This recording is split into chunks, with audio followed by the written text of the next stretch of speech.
You're staring at 2 kilos of high-grade glass inside a shipping container at Port Botany. On the street, this is worth more than the mortgage on your house in Western Sydney. And the only thing standing between you and financial freedom is a batch you're starting to realize doesn't pay the bills.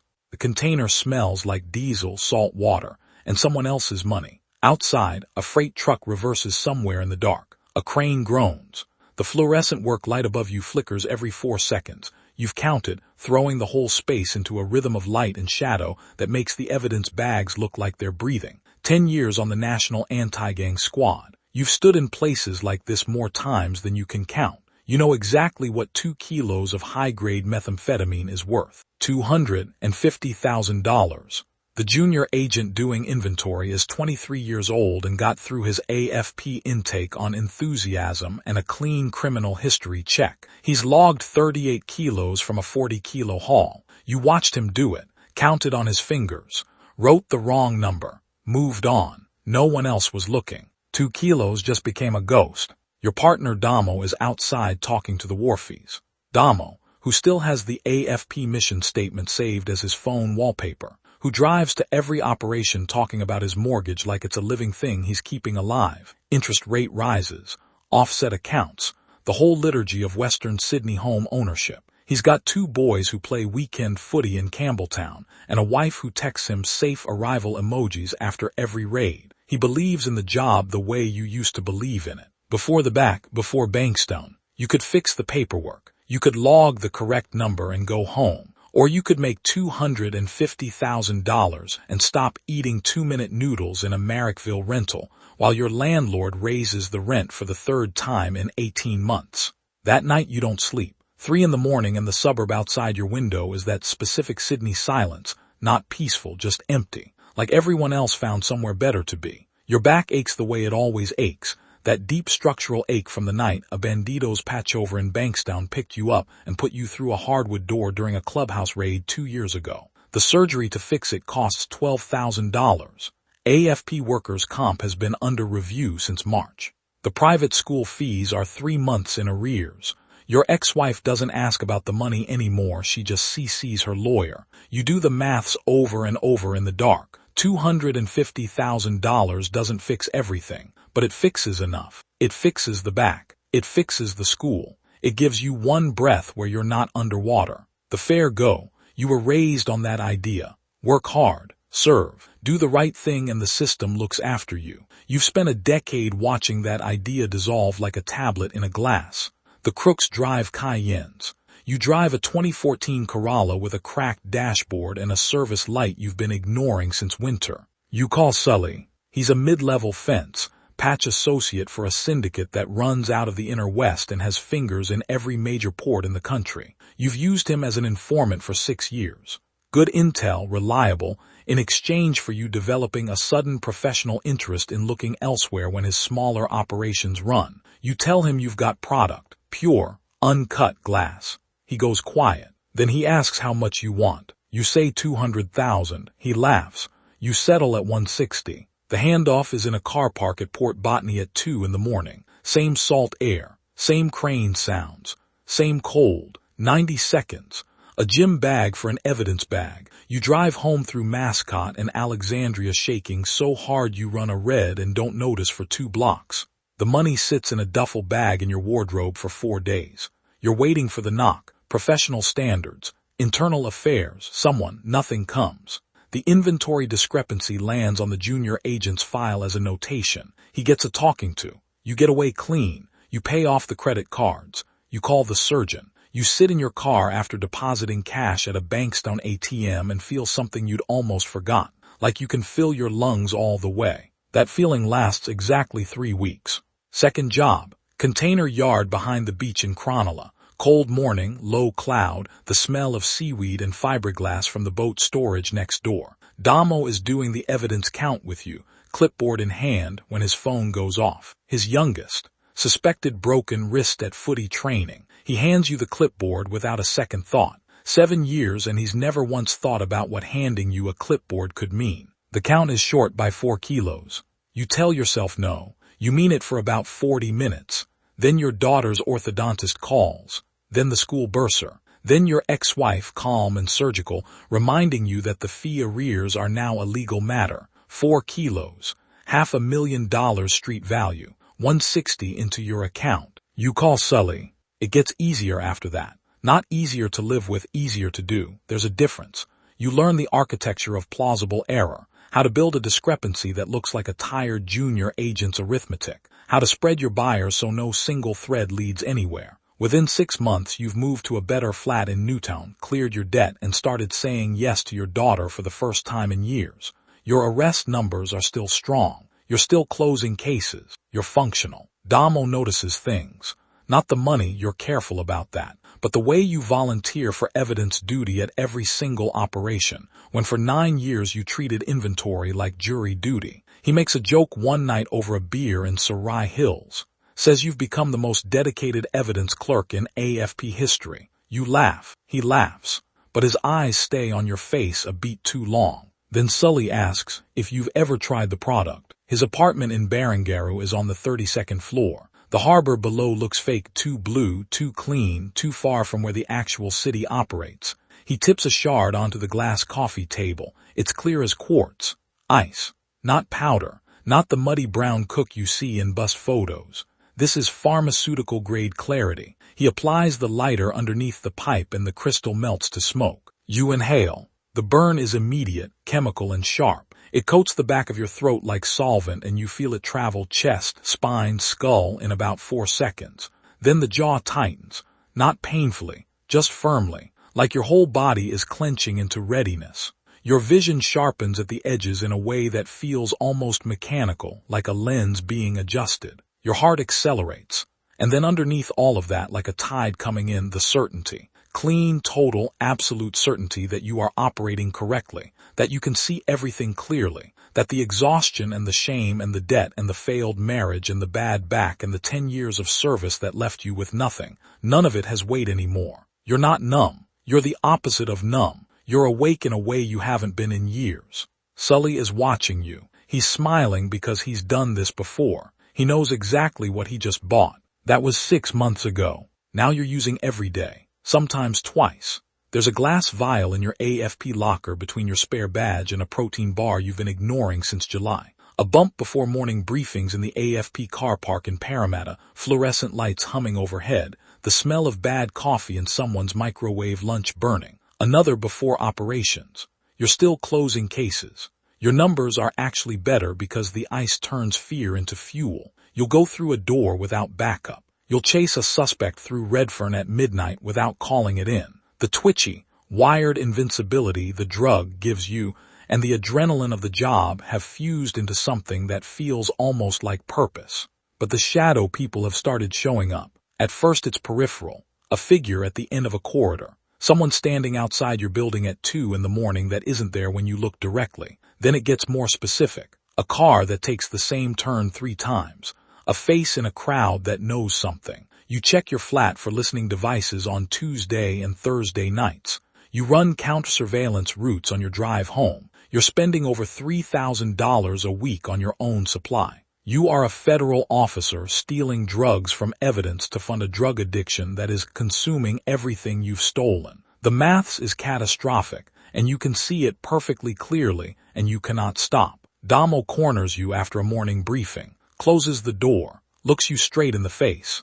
He says you've dropped 15 kilos, says your hands haven't been still in weeks. He asks you directly, quiet, no drama, the way Damo always does everything, are you using? You lie to his face. Stress, custody, the back. You know exactly which buttons to press because you know exactly how much he wants to believe you. He backs off, but he doesn't believe you. You can see it. He just can't yet make himself believe the alternative. The Blue Mountains raid is on a Tuesday in late autumn. A clandestine cook site, multi-agency, AFP, NSW police, border force all over the staging area at a service station car park on the highway, breath fogging in the cold, the smell of eucalyptus and wet bark in the dark. You do 3 lines in a toilet cubicle before the convoy moves out. You're first through the door of the property. The site is clean. Either wrong intel or they got word. No product, no operators. Just the chemical ghost smell of a recent cook, ammonia and acetone baked into the walls, and some improvised glassware left behind. But you're so high and so convinced that you start pulling the place apart,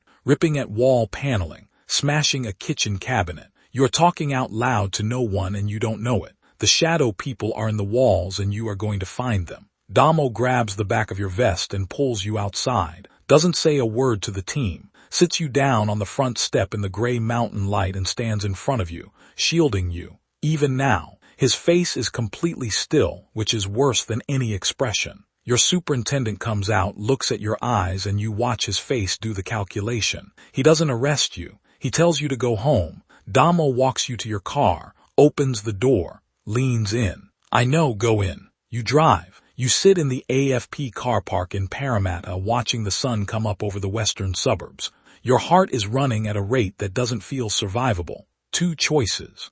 Run, Sully's syndicate has work for someone with your clearance level and your appetite. Or end it before your daughter sees your face on the news next to the word corrupt. You take your service weapon out and rest it in your lap. You sit there for a long time. The metal is cold. The suburb around you is waking up. Someone's bin truck. A kid waiting for a school bus. Ordinary life at full volume. A quieter voice cuts through the noise. It asks one question. What if you just stopped? Not with the gun, just stopped. You put it away. You drive to the AFP building. You wait in the corridor outside your super's office. When he arrives at 7:30, he's not surprised. He unlocks the door and gestures you in without a word. Then 40 minutes of confession, all of it. The skimming, the buyers, Sully, the ice, every brick in the structure. He writes in silence on a yellow legal pad. When you finish, he looks at you for a long time. Then he asks if you'll wear a wire. You weren't expecting that. You thought this ended with your badge on the table right now, but he tells you Sully's syndicate has been on AFP intelligence for nearly 2 years, that they've never been able to get anyone inside, that you just became the most valuable asset they have. Flip the syndicate, cooperate fully, help them build it brick by brick. In return, maybe you don't end up in Galburn for the next 15 years. Maybe you just lose the job, the pension, and every version of yourself you thought you were. You take it. 3 months sober. 3 months of meeting Sully in Ashfield in Cronulla in the car park of a Kingsgrove industrial unit with a recording device taped to your chest and an AFP surveillance van 3 streets away. The withdrawal was physical warfare. The shakes, the sweating through your sheets, the shadow people returning without the drug to dissolve them, more vivid and more patient than ever. But you got through it because Galburn was the alternative. Damo is your handler. Read into the operation the day after your confession. The man who shielded you outside that Blue Mountains property is now the man making sure you don't get killed doing this. Your nightly debriefs are clinical, professional. He asks operational questions. You give operational answers. But sometimes after the recorders go off, he just looks at you, not with anger, not with pity, with something worse. The specific disappointment of someone who chose to believe in you longer than the evidence warranted. One night you ask why he covered for you at that Blue Mountains raid. He's quiet for a while. Then he says he kept telling himself there was another explanation, that you were just burned out, just going through something that would pass. He says the hardest part wasn't finding out you were dirty. It was counting up how many times he'd already known and looked away. There's nothing honest to say to that, so you say nothing. The operation comes down on a Wednesday morning. 15 locations across Greater Sydney, simultaneous. AFP, NSW Police Border Force, Sully's Ashfield House, the Murraybank Warehouse, 3 stash properties. The whole network lands at once. Damo is the one who walks Sully out of the Barangaroo high-rise in cuffs, past the concierge desk, past the glass lobby doors, with the harbor sitting there blue and indifferent behind them. Just before the AFP vehicles, Sully looks directly at a surveillance camera mounted above the entrance. He knows. You can see it even on the monitor. He doesn't look angry. He looks like a man who recognizes a move he should have anticipated. 9 months of trial, 6 days in the witness box. You burn every bridge you ever built and several you didn't know existed. Your evidence puts 11 people into remand and 7 more into sentences ranging from 8 to 24 years. Sully gets 22. He will almost certainly die inside. There is no commendation, No handshake from the commissioner. You surrender your badge in a conference room in AFP headquarters with 3 witnesses present. Damo is one of them. 7 years of partnership, 1 piece of metal on a laminate table. He shakes your hand. Firm, brief, done. Then he walks out and doesn't look back. You lose the pension. The Newton flat. Full custody goes to your ex-wife. Your daughter stops answering calls for a long time. The Herald runs a 4-paragraph story. They use your academy graduation photo. You look so certain in it. You look like someone who still believed in the fair go. You move to Brisbane. Overnight security at a freight terminal. Minimum wage in a high-vis vest. Checking manifests. Walking the perimeter of shipping containers that smell of diesel and salt in the dark. You are 46 years old. You are starting from nothing, and some nights in the dead space between 2 and 4 in the morning when the terminal is quiet and the only sound is the rigging wire singing in the wind off the bay, you think about that version of the story. The beach, the money, the way out Sully offered, but then it passes. Last month you drove back to Sydney for a weekend. On the Saturday afternoon you parked across the road from a school oval in Campbelltown and watched your daughter's Year 12 valedictory from behind a chain-link fence. She was in the 3rd row. Your ex-wife was there with her new partner, his arm around her shoulders. At the end, when the year coordinator called your daughter's name and she walked up to collect her certificate, she turned around and found her mum in the crowd. And her face, her actual face, broke into the kind of real, unguarded, full-body smile that says her life is genuinely good. Not good despite everything, just good. You weren't there for it, but you were there for it. That's the distinction you hold onto. You drove back to Brisbane that night. Shift starts at 10. Containers lined up in the dark, waiting to be counted by someone who finally knows how to count honestly. Damo got promoted last month. Detective superintendent. The career that was supposed to be yours.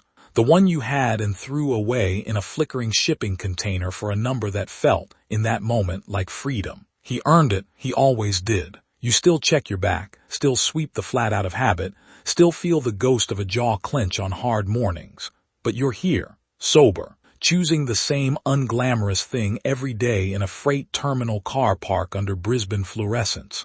That's not redemption, but in this country, at this point in your life, it's the only fair go you've got left.